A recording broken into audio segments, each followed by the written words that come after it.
Mesdames et messieurs, bonsoir et merci de suivre le flash d'information de 18h sur les antennes de la télévision du Burkina.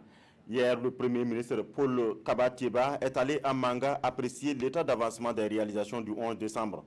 En marge de la visite des chantiers, le chef du gouvernement a donné le top départ des traditionnelles conférences publiques tenues avant la fête nationale. Ce sont des conférences qui vont se tenir donc dans les 3 principales villes de la région du centre-sud, à savoir Manga, Pau et Kombisiri. Il s'agit donc des moments d'introspection et de réflexion sur le thème de la bonne gouvernance et de l'équité sociale. La gestion du foncier rural est au centre d'une rencontre entre éleveurs des régions du Sahel et du Nord à Dori. C'est à l'initiative du projet d'appui au pastoralisme que les acteurs se sont réunis pour parler des difficultés rencontrées par le secteur. Il sera aussi question de présenter les innovations dans la mise en place d'infrastructures et d'aménagements pastoraux. FASO et la Ligue des consommateurs du Burkina se mettent ensemble pour garantir l'eau potable au Burkinabé.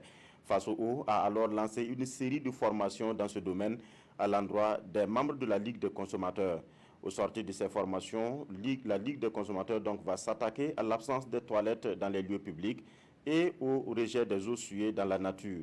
Une stratégie de veille citoyenne sera aussi mise en place pour contrôler le respect des engagements du gouvernement en matière d'eau potable et d'assainissement.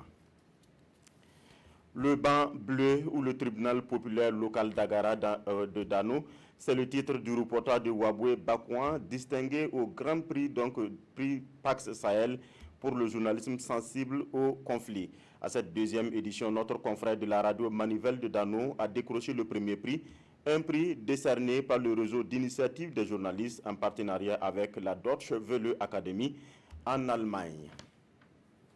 À l'international, la France commémore aujourd'hui l'armistice 100 ans après la fin de la Première Guerre mondiale. Le 11 novembre 1918, la Grande Guerre prend fin après 4 années de combats atroces qui font près de 10 millions de morts.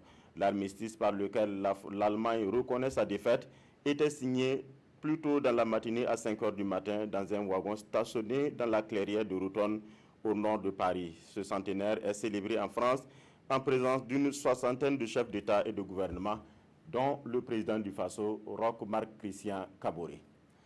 Voilà, c'est tout pour ce flash. Merci de nous avoir suivis. Le 20 h, c'est avec Peggy Ouedraogo.